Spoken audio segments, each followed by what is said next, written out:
Hey, future wealth builders, welcome back. Question: did you do your homework? Tell the truth. Well, if you didn't, that's okay. I'm not going to hold that against you, as we will now embark on the journey of identifying your unique financial genetic code.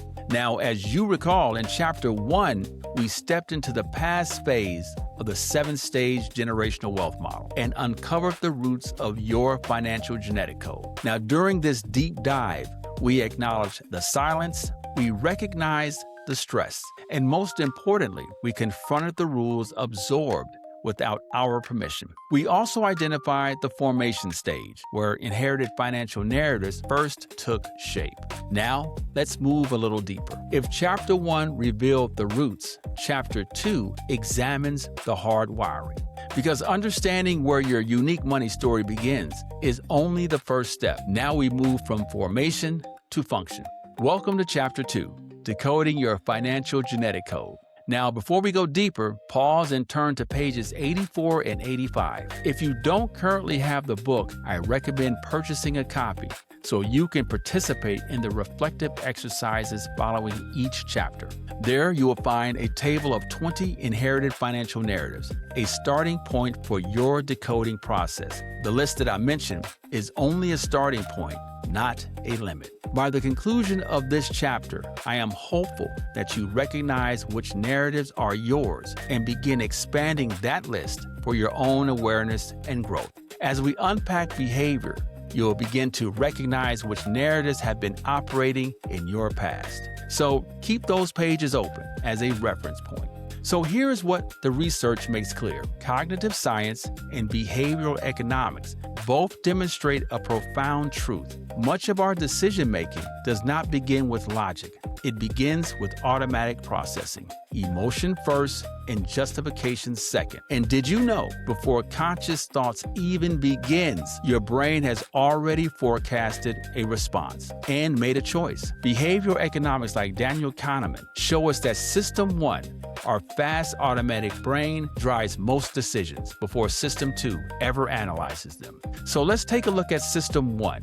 System 1 is intuitive, emotional, immediate, while System 2 is deliberate, analytical, mathematical. And by the time your conscious mind explains a decision, the neurological patterns have already been activated. The story you tell yourself afterward often feels rational. For that reason, rationality is filtered through narrative. What makes sense to one person may violate the internal logic of another, but the behavior was driven by something deeper.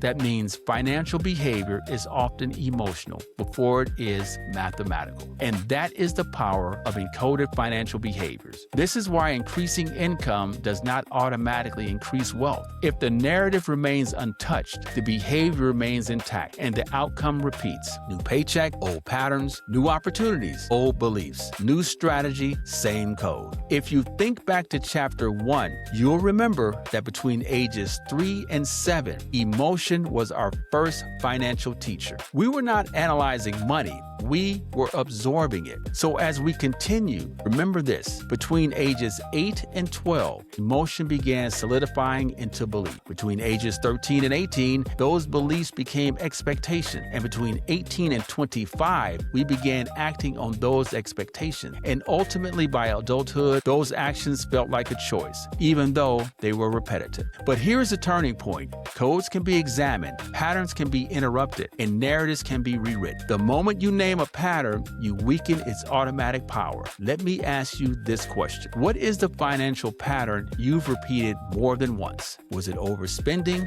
How about underinvesting? Perhaps avoiding difficult conversations? What about holding cash out of fear? Or finally, chasing income without building assets? Now, pause and consider. What belief is driving that behavior? That belief is the narrative. The behavior is the encoding. Together, they form your financial genetic code. Decoding is not about shame. It's about precision. Because when you understand the pattern, you start attacking the symptom and start addressing the source. This is why the 7-stage generational wealth model begins in the past. Because you cannot build generational wealth on unexamined foundation. So think of this. Healing precedes strategy.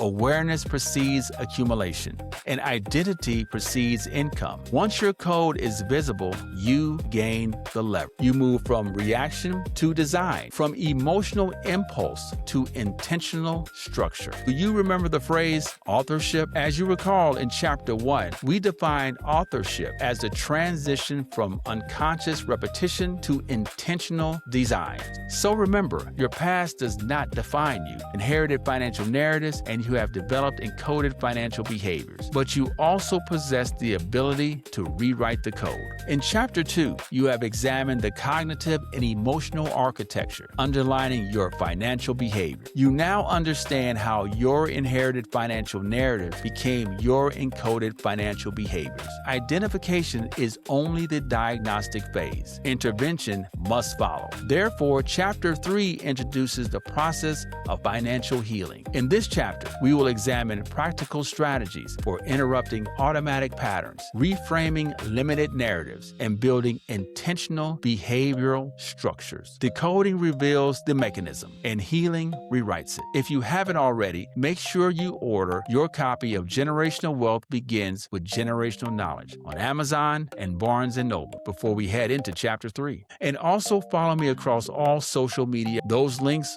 are in the descriptions below. Most importantly, tap into my website, drjwallace.com, for continued tools and insights. So here's the question: will I see you in Chapter 3? I hope so, as we are gaining momentum. And make sure you are on time. Remember, generational wealth begins with generational knowledge. And I will see you front and center as we tackle Chapter 3.